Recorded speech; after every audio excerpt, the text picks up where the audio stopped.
share with you particular ways in which my colleagues and I have pursued a positive impact on policy and practice. And I had an uneasy feeling that I was going to be asked to come to you with some heartening tales of triumph and victory and best practice about how to ensure policy uptake of our research evidence.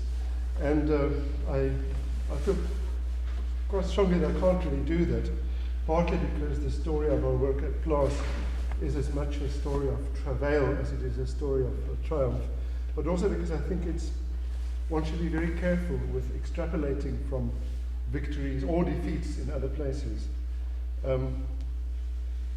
The process of trying to achieve impact isn't a technical process, it's a political process.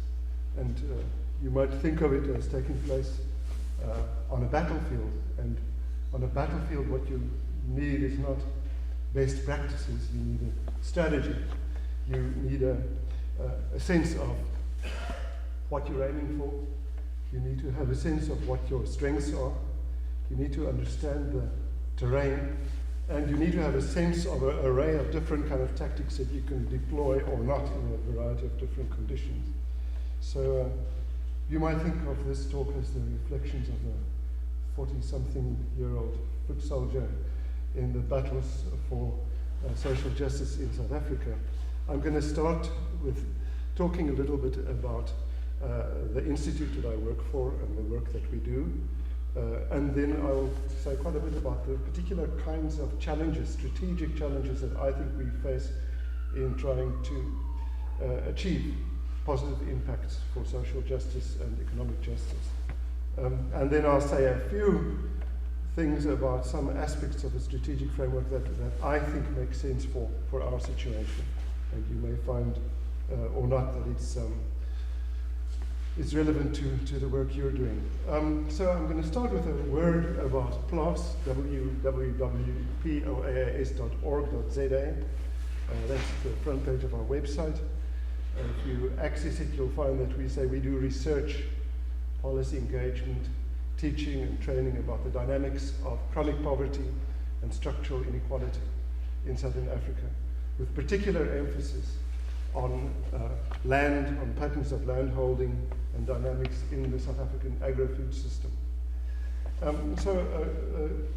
While poverty is very much at the center of our work, poverty as such is not the object of our research. We're not poverty researchers in the traditional or sort of hegemonic sense of the word.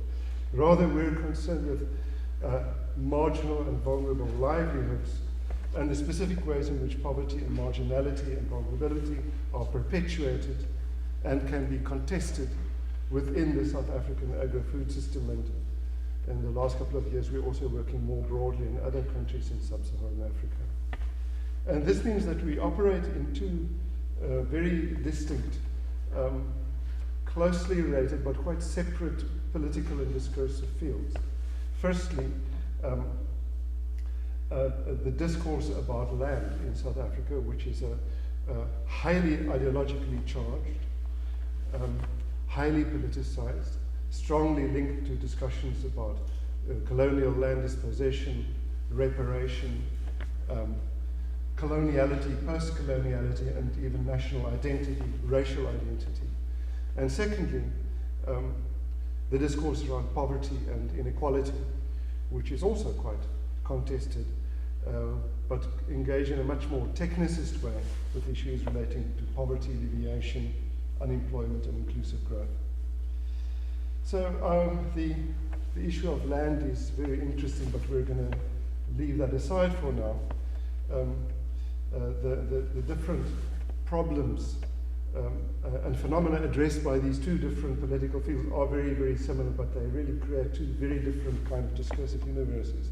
And I'm not going to go into land, fascinating as it is. So a lot of what I'm saying today relates to the second of these fields, our quest for making an impact through and on debates about poverty, poverty alleviation and poverty eradication. So in trying to support social change within the context of poverty talk and pro-poor policy discourse in South Africa, I always think that we face two very distinct central challenges. The first relates to the opportunities and difficulties that flow from the peculiar nature of South Africa's pro-poor policy consensus. The second relates to the opportunities and challenges that derive from the political organization, or you could say the political disorganization of the policy process in South Africa at present. And I'll try to say a few things about both of these issues.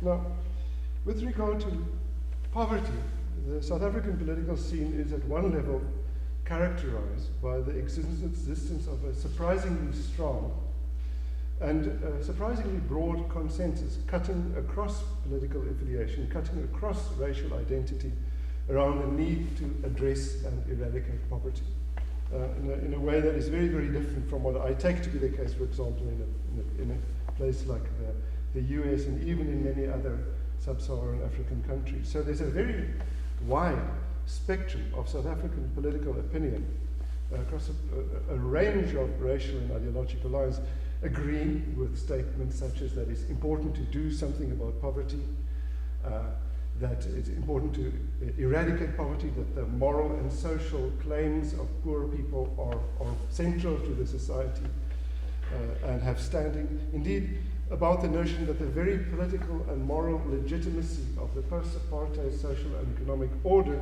is measured by its ability to eradicate the legacy of poverty that we inherited from apartheid. So this what creates what appears to be a fairly fruitful terrain for intervening in debates around marginal and vulnerable livelihoods. Everybody agrees that it's a vital and important issue.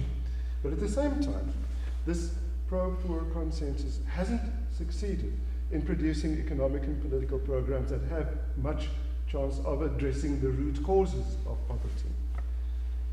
One reason for this is that poverty in South Africa is indeed a really intractable problem. Sorry, I need to backtrack there a bit. One of the reasons is that it's a really intractable problem. It's not something that can simply be addressed by going for more growth and going for more development. And that's because poverty in South Africa is not simply a result of apartheid and apartheid discrimination. It's also the result of much more deeply entrenched features of the particular growth path of the South African economy. That growth path has been capital intensive and labor unintensive, and it's created very deeply entrenched inequalities of power within the economic system that have left millions of poor black people essentially redundant to the economy, unnecessary as labor, and excluded as farmers and traders. So millions of households in South Africa find themselves pushed off the land and out of land-based livelihoods without very much chances of absorption into the non-farm economy, related into what the American sociologist Mike Davis calls the planet of slums, the informal sector that Marty told you about earlier. And one of our issues is that this has been exacerbated by the nature of the anti-poverty consensus itself, because that consensus has been based in a mistaken understanding of the roots of poverty, and in a very deep attachment to narratives of liberal economic modernization and the belief that poverty can be reduced or exacerbated or eradicated, Freudian slip there, simply by unleashing the power of the markets and letting the formal sector, letting business get ahead with the business of creating jobs. And this it has singularly failed to do. And this means that if you want to have impact on debates around and policies around marginalization, inequality, and poverty in South Africa, you need to engage within and against the common sense discourse about poverty in South Africa. You need to engage with the discourse about poverty that reframe it and that challenge the accepted theories and models of change about what needs to be done. The kinds of work that Marty also talked about when she was talking about the need to test and reality check the dominant theories about what is it that economic policy needs to do. Now, this challenge is somewhat complicated by the peculiar nature of the organization of policy discourse in South Africa. Now, during the era of Thabo Mbeki until about 2009, the policy process in South Africa were characterized by a strong degree of what I call presidential hegemony. This was a situation in which an increasingly powerful and centralized presidency pretty much defined what was and what was not up for debate within the ruling party. Now, this had advantages and disadvantages. On the one hand, it was a situation which meant that the policy discourse in South Africa had a fairly high degree of coherency. I mean, there's not many places in the world where the overall direction of policy in the country can be read from a weekly newsletter that the president publishes in the party website. It also meant that the policy process was very, very rigidly controlled. The policy process became increasingly centralized within the presidency and the treasury, and if you wanted to have any impact on economic policy, that was the arena within which you had to operate. And it also meant that this had quite difficult implications for linking research findings to policy, because this process became locked into a very politicized and very contested ideological politics of evidence. Research findings and evidence that couldn't be squared with the basic paradigms and the policy narratives of Mbekiism was simply excluded and silently silenced within policy debates. Many things simply became unsayable in the corridors of power where policy made. Policy changed, but how it was changed was really dictated by the ways in which the president's own understanding changed. And I think those of you who followed debates around HIV and AIDS in South Africa saw some of the really disastrous implications of that. A slightly more upbeat example of this was the rise of the two economies discourse in South Africa from 2005 onwards.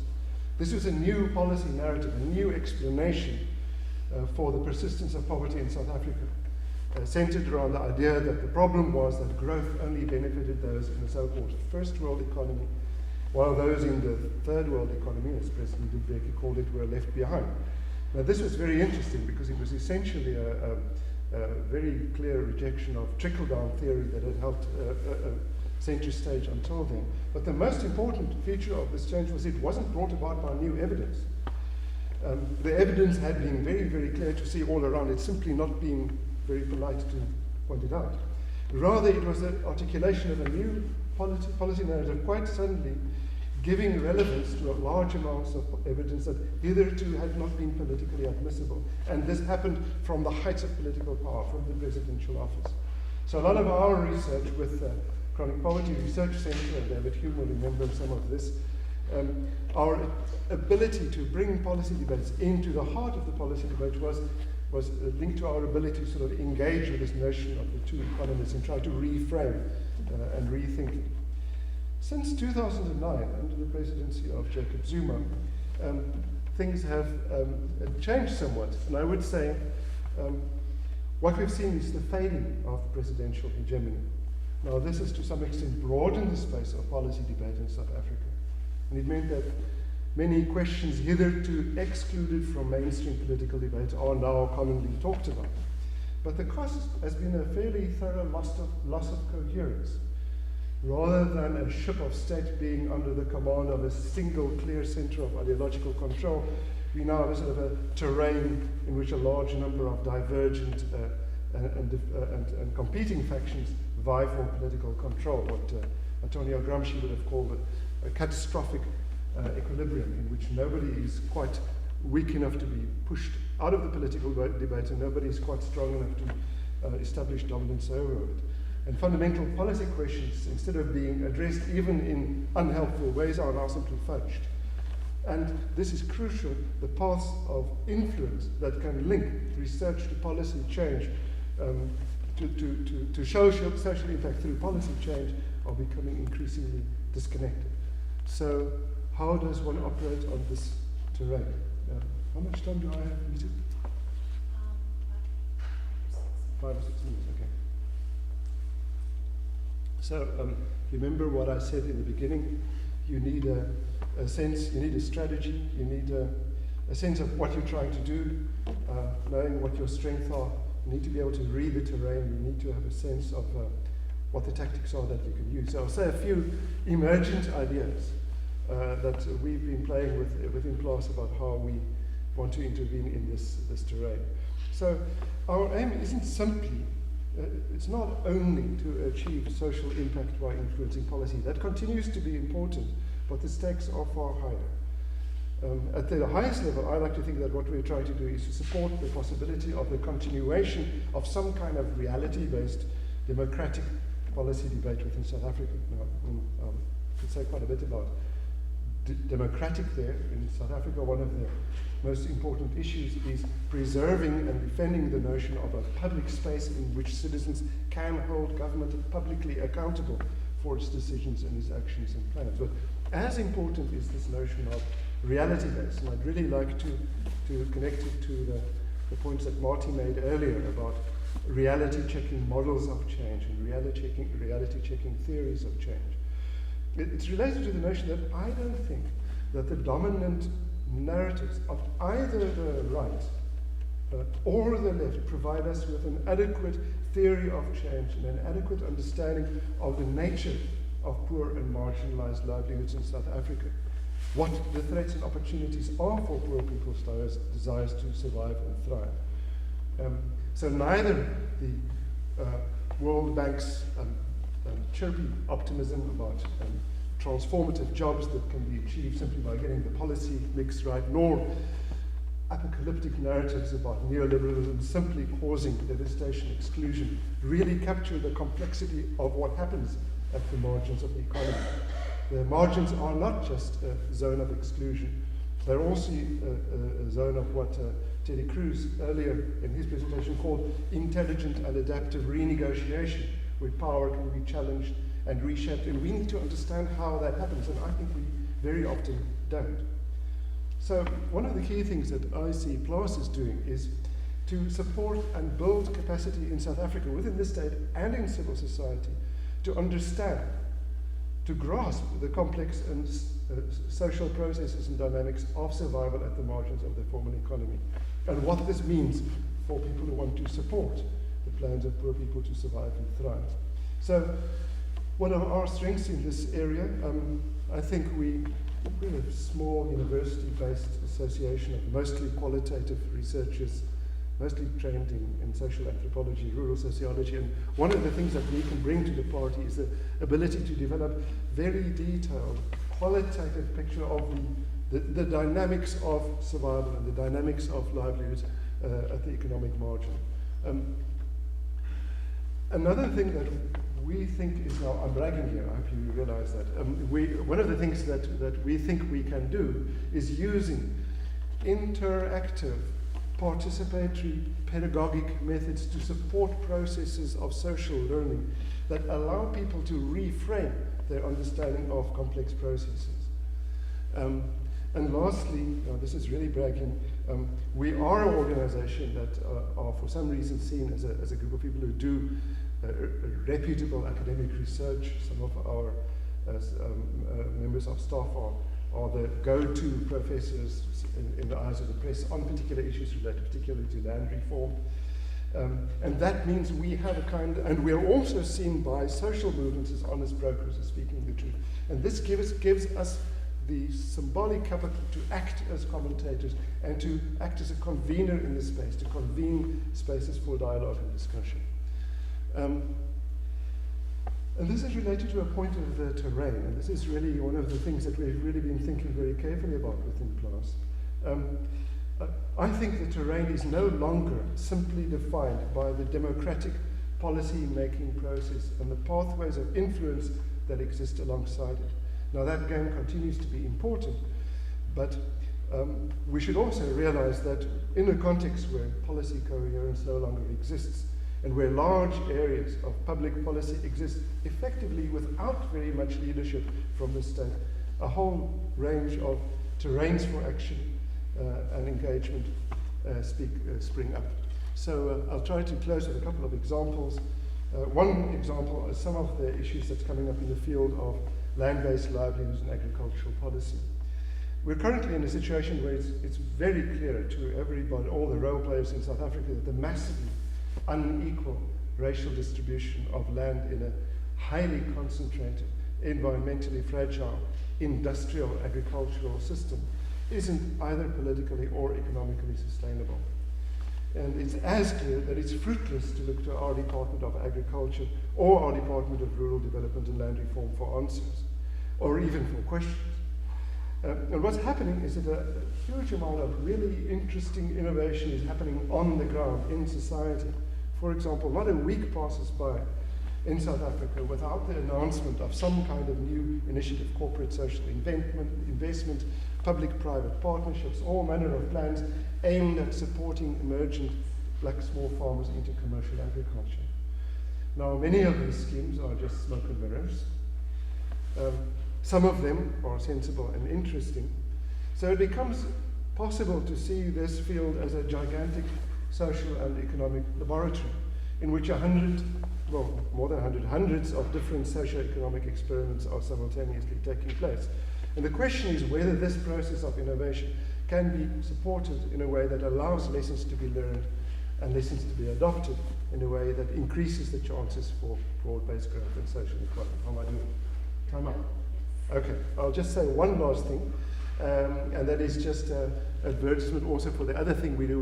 We were going to call it Mythbusters, who you're going to call, but in the end we called it Fact Check, which is simply a process of trying to intervene in the dominant, often completely incorrect framing of the ways in which the media reports land reform. So we released a series of fact checks, simply trying to point out the falsity of that which everybody knows is true about land reform in South Africa, and also, for example, convene training courses for journalism about agrarian change in agricultural policy. And that's been an enormously effective way of changing the minds, changing the frames of the minds of the journalists themselves. Whether that will work, we don't know. It wasn't Mao who said, it was actually Zhu Enlai. He wasn't talking about the French Revolution, but he says it all. Thank you very much.